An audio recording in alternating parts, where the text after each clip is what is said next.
Annette Harris, ANNETTEHARRIS. Thank you, ma'am. And there are Kleenex there if needed, whenever you're ready.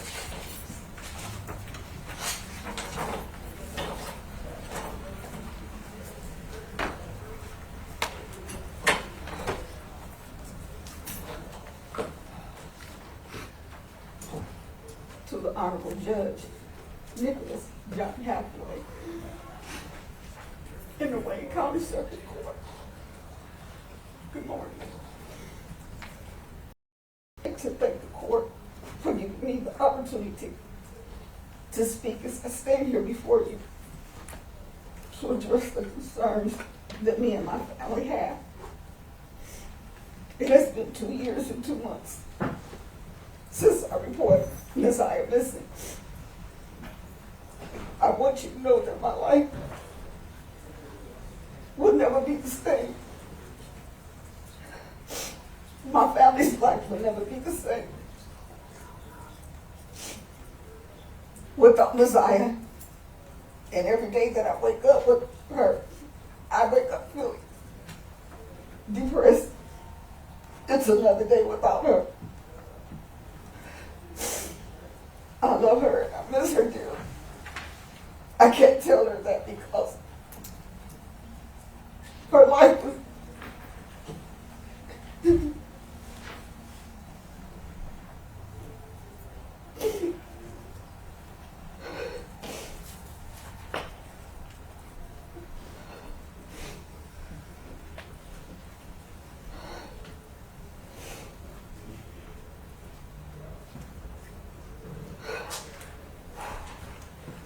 I can't tell her that because her life was taken from her.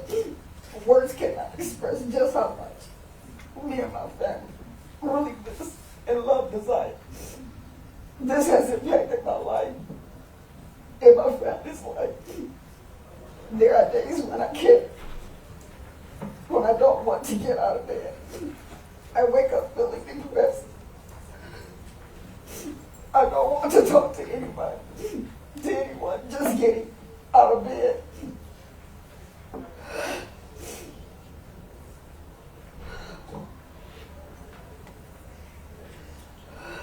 To do the basic everyday things that I miss, I'm sorry.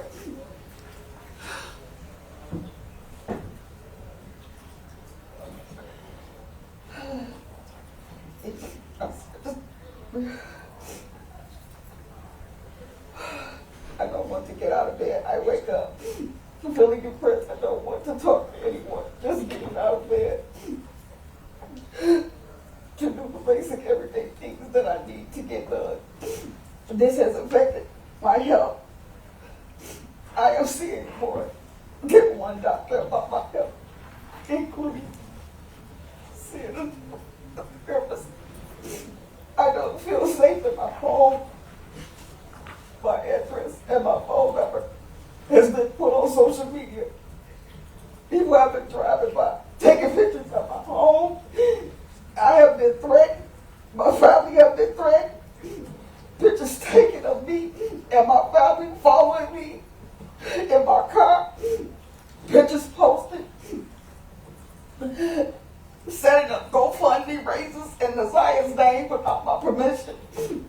This has also affected me financially.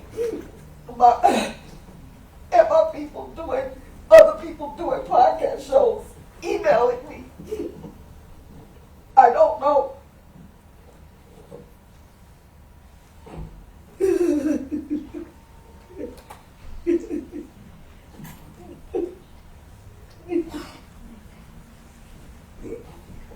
I'm sorry. Take your time now.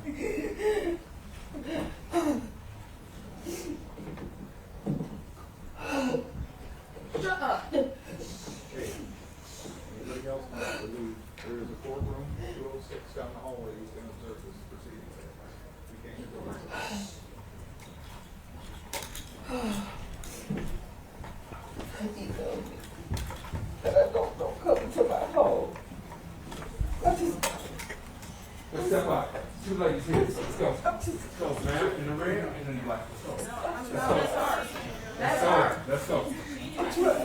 quiet. Quiet in the court! Shut the fuck up. Wait. I'm sorry.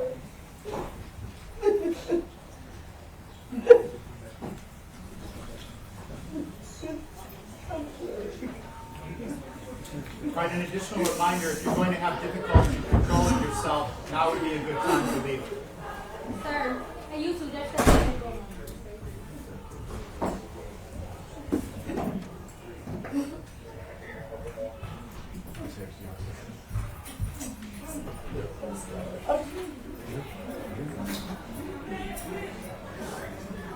Ma'am, thank you.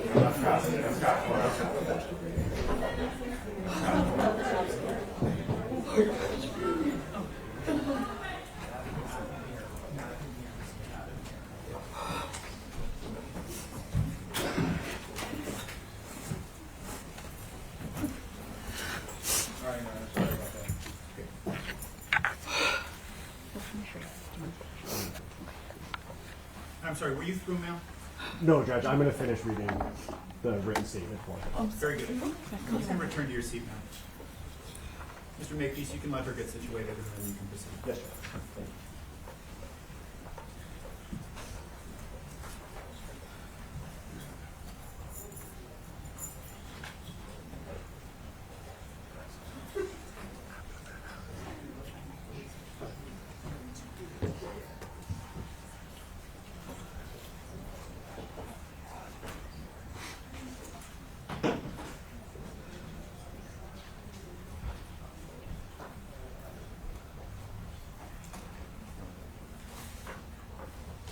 Whenever you're ready.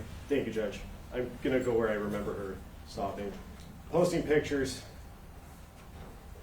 setting up GoFundMe fundraisers in Janiah's name without my permission.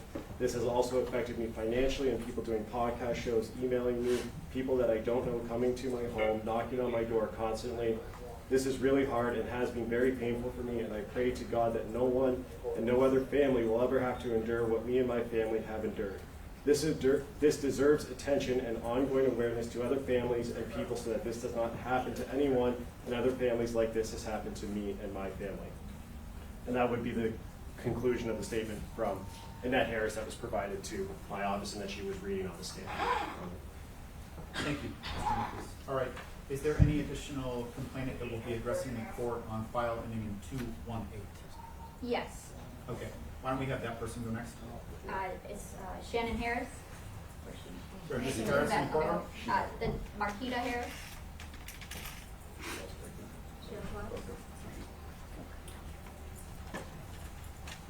So again, ma'am, you can make your way right up here.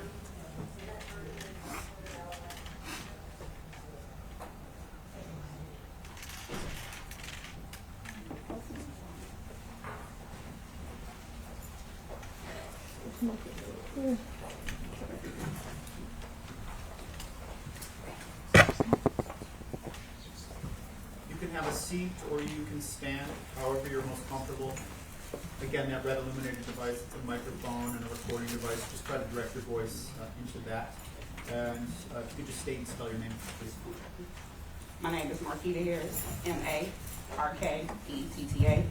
Last name, Harris, H-A-R-R-I-S. Thank you. And ma'am, you also have a prepared statement?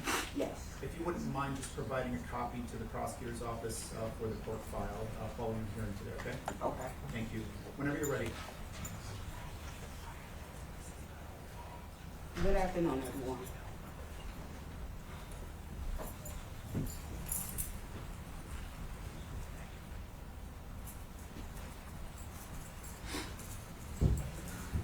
It has been 2 years, 2 months, 3 days since we heard, seen, or even physically touched Janiah. This has tremendously affected my family and I mentally, physically, and emotionally. Since this case started, we have been physically assaulted in public, cyberbullied, harassed, stalked, and so much more. I became homeless, lost several jobs in the past 2 years. My life my family life would never be the same again. You have taken something so precious from us that we'll never get back. Every morning, every day, every month, and every hour, I have to remind myself that my niece, Janiah, isn't coming back. Our life would never be the same again. Justice is deserved. You're still able to live. You're still able to get health care. You're still able to breathe without any remorse. You are an habitual serial predator. You had taken my kid's favorite cousin. You had taken my first daughter before I had my own. I hate. Since January 9th, 2024 will be the day I never forget, the day that I got the call that she never came back home. I never live with myself. I never be able to hear her voice. I never be able to physically touch her. I never be able to see her smile. I never be able to.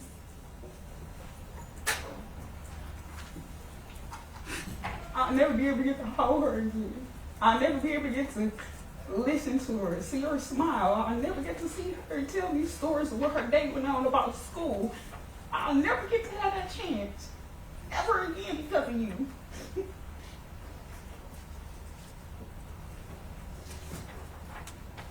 Hurts.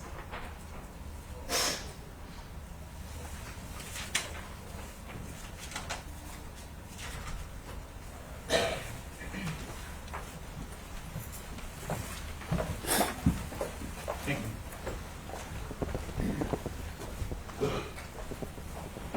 Okay, Mr. Makepeace, Ms. Ripley, who will be going next?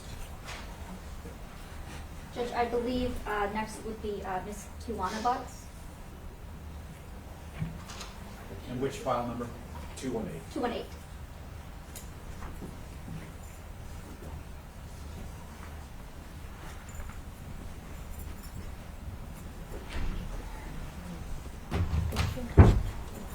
Come right around here, ma'am. Good afternoon. So you can have a seat or you can stand, however you are most comfortable. Just state and spell your name first, please. Okay. My name is Tana Buds. First name Tijuana.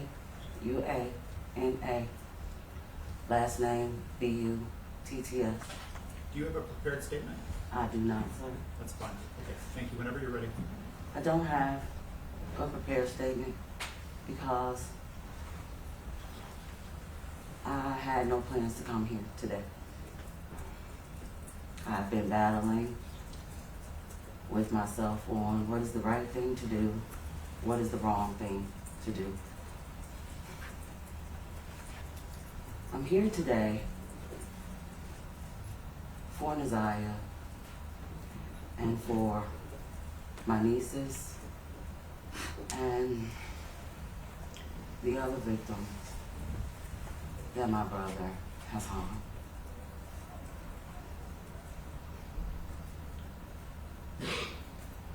I got up this morning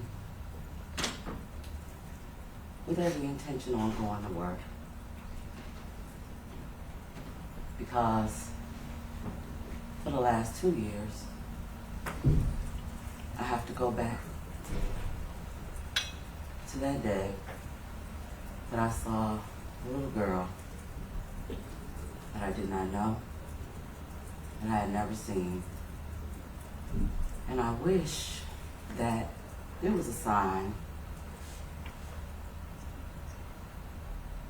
that she looked okay, and I believe that she was someone else's niece.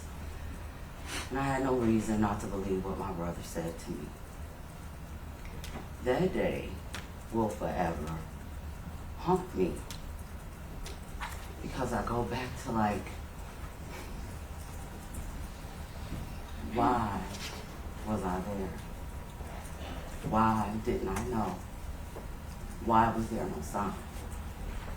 However, I'm a firm believer in God, and I do believe that sometimes we are put in places that we don't want to be in, even if we don't know why. And I feel like I was put there that day to be a voice for Janiah and for every other child that my brother has harmed. I believe that Janiah's story brought a lot of the other victims out to the forefront. And sitting in the courtroom today, there are many Janiahs and many other victims that are unfortunately being harmed right now at this moment. And people are turning a blind eye to it. People are not paying attention. We need to do better with our families as a community and protecting our children from monsters, from the very people who are supposed to love them and protect them. I don't know why my brother has turned into the person that is in this courtroom today. This is not who I remember as a child. I remember the little boy that used to follow me everywhere, that always wanted to protect me, even though I'm older than him. My brother knows that I've been a victim of sexual assault. My brother knows that I've been molested at a very young age. And he knows the pain it caused. I can't understand why he would want to cause that to an innocent child. Not just Janiah, but to his own children that have his face. I hope that every victim and my nieces and nephews can heal from the things that my brother has done. For the last 2 years, I've been drugged on social media. My family has been put all over a lot of platforms, including my children, my grandchildren. People are posting places, the place that I work, and I work with children. I work with children because I had a hard time growing up. We did not have everything growing up, but we did have a grandmother that loved us and cared for us. And I don't know if something happened to my brother when he was young. However, that is no excuse for what he has done. We could have gotten help. We could have said something to someone. Being a victim myself only made me want to protect kids, not harm them in any kind of way.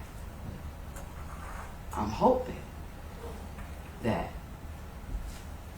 he has a heart somewhere deep in there to tell where Janiah's body is,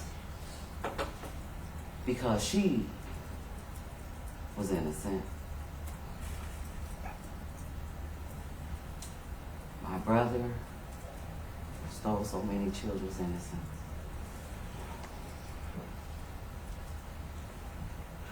And he's way more than old enough to know better. I hope that he can remember how we were raised. I hope that he can remember that he was loved. I hope that he gives the people that love her, the people that love her, closure in bringing her body so she can be laid to rest, because she deserves that. She's an innocent child. Her soul should not be roaming the earth. If for no one else, for her. If for no one else, his children. And this is a hard thing to do because this is my brother. And I'm not going to stand here and say that I don't love him, because I do. And I always will, and I want him to know that. And I hope that if he loves me, that he will do what's right. I watched him sit behind a mask. I watched him hold his head down. You made your bed, you gotta lay in it. Stand in it. Do what you have to do. You did what you did knowingly. What you've done has just struck a community. I had to go back to work the day after I testified, 2 days after I testified. And the only thing I could think of was the children that I interact with every day that I love and will protect as my own. How are they going to see me? Because of him. Fortunately enough for me, I have a good support system, and the children I work with know who I am. The staff that I work with know who I am. And the people that I come encounter with every day knows who I am. So it's nothing that anyone can say on social media to change that. Once again, I know I'm not supposed to dress. I guess is it okay to tell my mama? Sure. Brother, look up at me. I want you to know I do love you. And that will never change. But you have to do what's right. You have to do what's right. I can't turn off my feelings. I hate who he's become. I hate what he's done. You have to do what's right. So. Thank you, ma'am.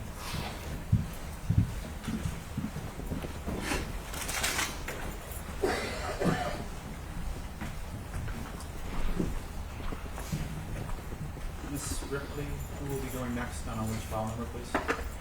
Yes, Judge. On file ending in 6232, I believe Ms. Hauser is going to read on behalf of Ms. Bryant. Very good. She can come on up.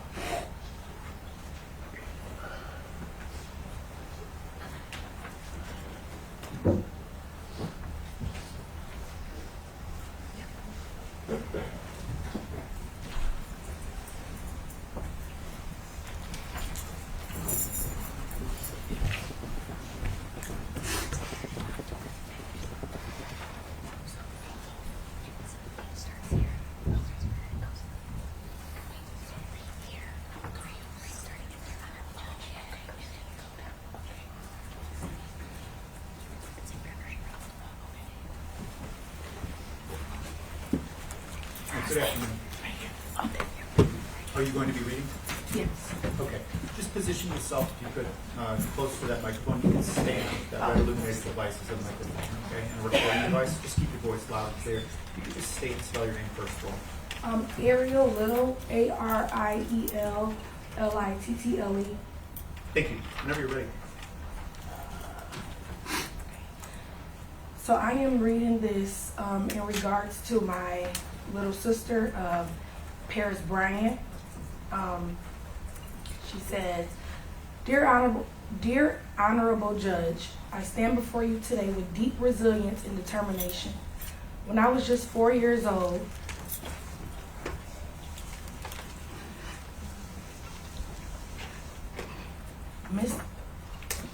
Mr. Jarvis Butts took away my childhood and shattered my sense of safety.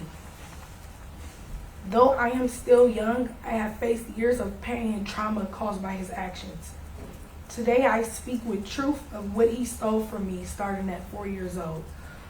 33 years cannot undo the harm he caused. By the time he is eligible for release, he will be in his 70s. Mr. Butts continues to show that his character is to abuse children, and in my truest heart, I believe he will abuse even in his old age. I remember what Judge Aaliyah Sabria said during Janiah Harris' hearing. Jarvis Butts, you were a monster in this whole picture. For me too, he was a monster, and for many other victims who may have never be ready to speak out. We see him on social media, the news, and on TV. but behind those screens are real victims whose lives he has broken. We should not look away or let Mr. Butts be given a lighter sentence because his actions leaving lifelong scars. Let his consequences be so no other child faces what I have. Thank you for listening and considering how this changed and impacted my life. Harris Bryant. Thank you. You could return the receipt. Thank you.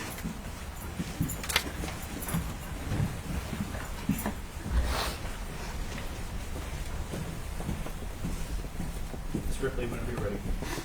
Yes, Judge. On case ending in 4478, Ms. Jaylen White.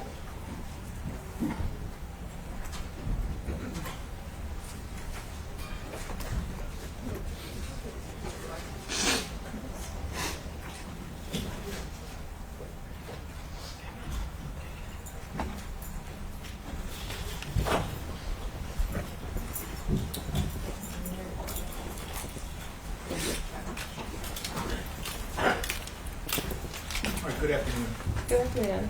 Again, you can sit or stand, however you're most comfortable talking to that red illuminated device, and state and spell your name first, please.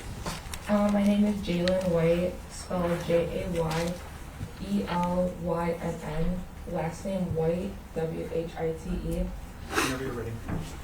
Dear Honorable Judge, I want to begin by expressing my deepest gratitude to the prosecuting attorneys and Sergeant Shannon Jones. I would not be writing this letter today if it wasn't for the tragic loss of Janiah Harris. I often went many years without thinking of Jarvis Butts. Now seeing his image repeatedly, I have been overwhelmed with emotional and mental distress. I'm writing this in a deep place of vulnerability. I'm unsure if I will be able to attend sentencing as the toll on my mental health is immense. People cannot see the turmoil inside of me. I've been hospitalized and many days I cannot get out of bed. And the last thing I want to do is suffer a panic attack in a courtroom. I want to be unequivocal. I believe in rehabilitation and in breaking the cycles of abuse. I believe people can change when they take responsibility and truly commit to doing the work. However, Mr. Butts is already a convicted sex offender when he abused me in 2014. He understood exactly what he was doing. He understood the harm. He understood the potential consequences of already being a convicted sex offender and of being convicted again. Despite knowing the harm and having every opportunity to stop, he continued to abuse children. Mr. Butts has avoided accountability far too long. I urge you to see this as a chance to end the cycle of abuse. Mr. Butts must never have the chance to be free again, because if he is, there is a great chance he will continue to abuse children in his old age. We have a chance in this court, in this moment, to protect others and break the cycle of abuse once and for all. I'm asking you to consider the future we are trying to safeguard. Even if the court accepts a sentencing recommendation and plea agreement, which I sincerely hope it does not, I will be present at every parole hearing, no matter where life takes me. Thank you again to all for seeking justice. Thank you.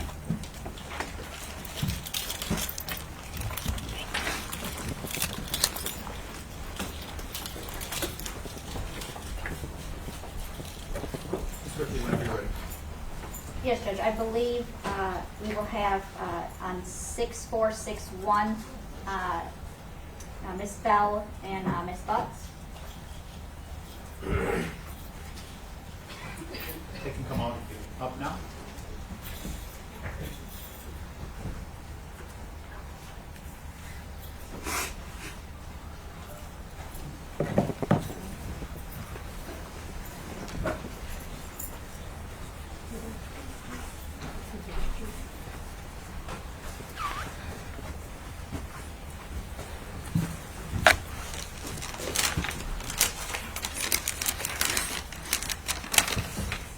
Again, if you could just kindly try to talk into the microphone. If you're comfortable taking your mask down, probably would help with hearing you more clearly.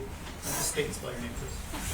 Janiah Buds, JA'IyahYAHBUTTS. Very good. Whenever you're ready.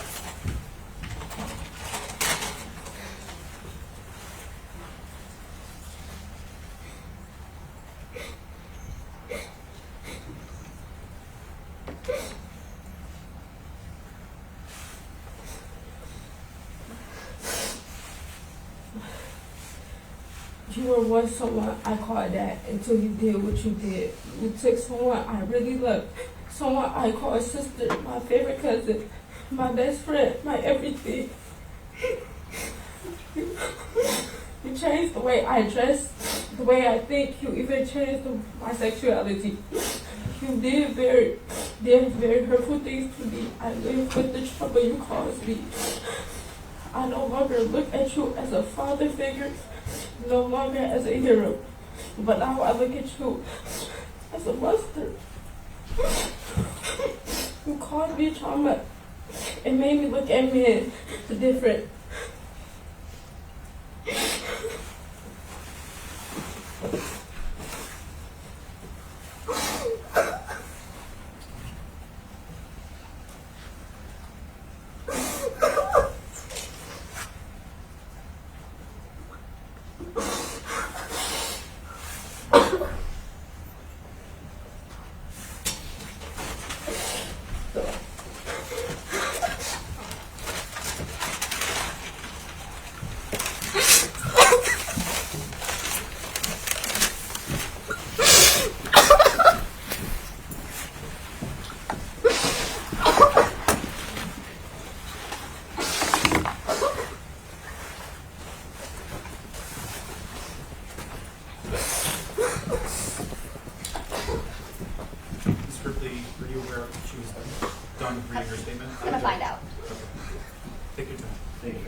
Your Honor, she was completed. Thank you.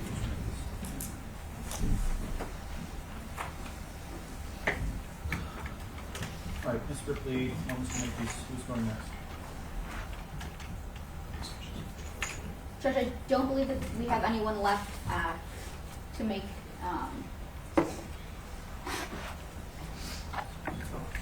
any more statements. Okay.